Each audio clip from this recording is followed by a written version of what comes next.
We're now going to attempt a Q&A, a five-way Q&A, where we will each ask, be asked a question, and I'm going to start with Beth, please, from Sky. Thank you. Prime Minister Beth Rigby from Sky News. This is a question to both Prime Minister Starmer and President Zelenskyy, if I may. You are the coalition of the willing, but you're unable to stop President Putin without US support. How disappointing is it that President Trump won't at the moment provide long-range Tomahawk missiles? And is the President right when he says you'll hopefully be able to get the war over without them? Can you? And PM Starmer, if I may, this domestic question. Overnight you suffered a disastrous election loss in Caerphilly, a seat that's been a Labour-held seat for over a century. Was it a gut punch for you? And if you can't turn this around in the Senate elections next May, will you have to go? Thank you very much. Thank you, Beth. Let me start with the question of Ukraine, because it is really important that we address the support that we're all able to put in, particularly as we go into the winter. And here we have the coalition of the willing. Today you had the EU yesterday, but we are all working with President Trump, and therefore we're all working as one wider coalition here in relation to the support we need to put in for Ukraine. On missiles, we've put in more missiles from the UK in recent days and weeks, and pushing the case for long range. It is really important that we do have long range, and those discussions are ongoing. And of course the protection of energy, because Putin is attacking the energy in Ukraine, and that needs protection. We've had discussion today about how we can stop those attacks and how we can better protect those energy supplies. On the question of the US, what's happened this week is really significant. I think on the sanctions package and the bearing down on oil and gas, this week has been a very significant week, because we went early with the measures that we, the UK, took. President Trump came in with really important measures that have had a real impact. And then, of course, the EU followed in with a further package of sanctions this week as well. And I think if I was to pick out one thing this week that was of most significant, it would be the combined impact of those packages. Not only because of the impact they have on the Russian economy and the pressure that they put on, but also because they demonstrate the point that whether it's the coalition of the willing, the EU or the US, we are all coordinating clearly in our efforts to support Ukraine, and effectively doing so. The other thing I would point to is the progress made on Russian assets. Yesterday the EU took a very important step forward, and there was absolute clarity in this afternoon's meeting that we need to see that progress come to fruition within a short timetable, because that would be a really material further support that we can put in for Ukraine.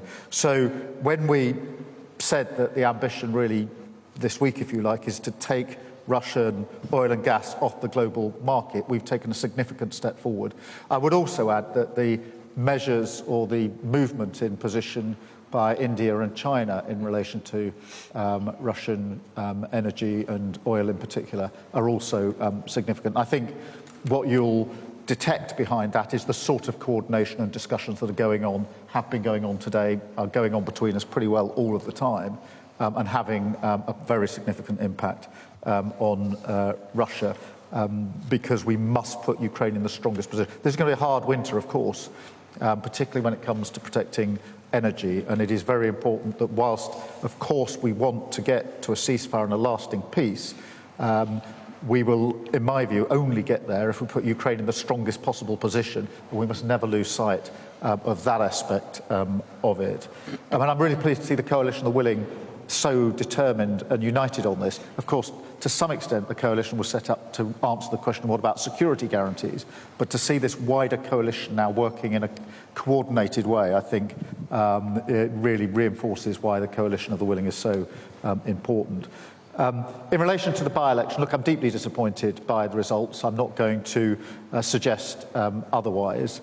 I spoke to the First Minister this morning, and clearly we need to reflect and regroup and double down on the delivery in Wales, and we clearly need to do much more. Vladimir, can I pass over to you on the first issue? Thank you very much for the question. So, first of all, we're not finding and we are not searching the way how to stop Putin and how to finish this war without the United States. So our plan is to make strong steps together. That is the plan, by the way, of Putin. He wants to divide us, to make us weaker. And that's why I think that we have to do everything together. First, of course, pressure on Putin, but really practically. First, sanctions, and you see the 19th package and oil pressure from the United States did. And I think this is a very strong step. The second point is long-range pressure between us. From the very beginning, it was about our drones, our long range. Then, God bless, we had such partners like UK and France, and the partners gave us Storm Shadows and Scalps. Then, only after that, United States joined us, and we began to use ATACMS. Not big number, but in any way, it's about together. Yes, and now we count on some more strong instruments, but we will see. Yes, then about air defense.